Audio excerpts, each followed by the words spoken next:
कार्तिक मास की अमावस्या को दिवाली मनाने के 6 दिन बाद कार्तिक शुक्ल को मनाए जाने के कारण इसे छठ कहा जाता है।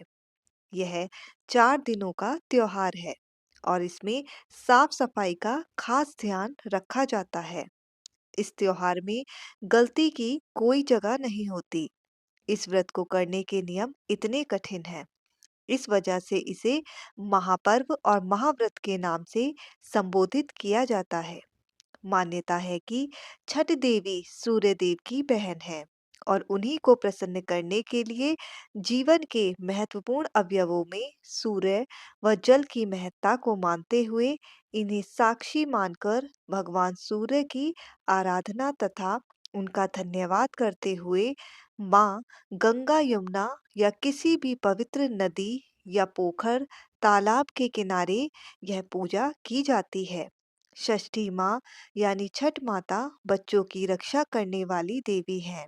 इस व्रत को करने से संतान को लंबी आयु का वरदान मिलता है।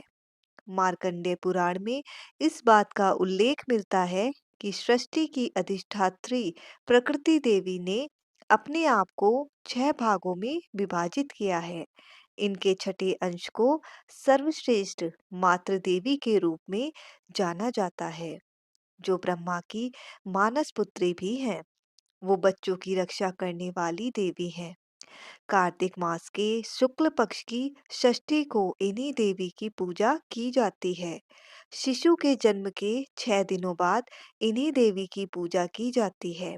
इनकी प्रार्थना से बच्चे को स्वास्थ्य, सफलता और दीर्घायु होने का आशीर्वाद मिलता है। पुराणों में इन्हीं देवी का नाम कात्यायनी बताया गया है, जिनकी नवरात्रि की षष्ठी तिथि को पूजा की जाती है। तो चलिए शुरू करते हैं छठ मैया की व्रत कथा। कथा के अनुसार प्रियव्रत नाम के एक राजा थे। उनकी पत्नी का नाम मालिनी था। दोनों की कोई संतान नहीं थी। इस बात से राजा और उसकी पत्नी बहुत दुखी रहते थे। उन्होंने एक दिन संतान प्राप्ति की इच्छा से महर्षि कश्यप द्वारा पुत्रेष्टि यज्ञ करवाया। इस यज्ञ के फलस्वरूप रानी गर्भवती हो गई। 9 महीने बाद संतान सुख को प्राप्त करने का समय आया तो रानी को मरा हुआ पुत्र प्राप्त हुआ। इस बात का पता चलने पर राजा को बहुत दुख हुआ। संतान शोक में उन्होंने आत्महत्या का मन बना लिया। लेकिन जैसे ही राजा ने आत्महत्या करने की कोशिश की, उनके सामने एक सुंदर देवी प्रकट हुई। देवी ने राजा को कहा कि मैं षष्ठी देवी हूँ। मैं लोगों को पुत्र का सौभाग्य प्रदान करती हूँ। इसके अलावा जो सच्चे भाव से मेरी पूजा करता है, मैं उसके सभी प्रकार के मनोरथ को पूर्ण कर देती हूँ। यदि तुम मेरी पूजा करोगे तो मैं तुम्हें पुत्र रत्न प्रदान करूंगी। देवी की बातों से प्रभावित होकर राजा ने उनकी आज्ञा का पालन किया। राजा और उनकी पत्नी ने कार्तिक शुक्ल की षष्ठी तिथि के दिन देवी षष्ठी की पूरे विधि विधान से पूजा की। इस पूजा के फलस्वरूप उन्हें एक सुंदर पुत्र की प्राप्ति हुई। तभी से छठ का पावन पर्व मनाया जाने लगा। इस पर्व से जुड़ी एक और कथा है, जिसके अनुसार महाभारत काल में कुंती पुत्र कर्ण को दानवीर माना जाता था। कर्ण सिर्फ माता कुंती के ही नहीं, अपितु सूर्यदेव के भी पुत्र थे। सूर्यदेव की कर्ण पर विशेष कृपा थी।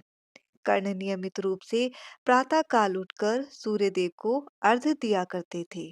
तभी से इस पर्व के रूप में सूर्य अर्घ्य की परंपरा का आरंभ हुआ। इसके अलावा कुंती और द्रौपदी के भी व्रत रखने का उल्लेख ग्रंथों में मिलता है। ऐसा कहा जाता है कि द्रौपदी के छठ पूजा करने के बाद ही पांडवों को उनका हारा हुआ सारा राजपाट वापस मिल गया था। रामायण में भी छठ पूजा का वर्णन मिलता है। दरअसल भगवान राम सूर्यवंशी कुल के राजा थे और उनके आराध्य एवं कुल देवता सूर्यदेव ही थे। इसी कारण से राम राज्य की स्थापना से पूर्व भगवान राम ने माता सीता के साथ कार्तिक शुक्ल षष्ठी के दिन छठ पर्व मनाते हुए भगवान सूर्य की पूजा विधि विधान से की थी। जय हो छठी मैया। तो आशा करते हैं कि आपको यह जानकारी लाभप्रद लगी होगी। अगर यह वीडियो आपको पसंद आया हो तो कृपया इसे लाइक और शेयर जरूर करें और हमारे चैनल भक्ति गंगा ऑफिशियल को सब्सक्राइब करना ना भूलें।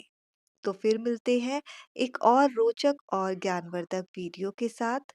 धन्यवाद। जय माता दी।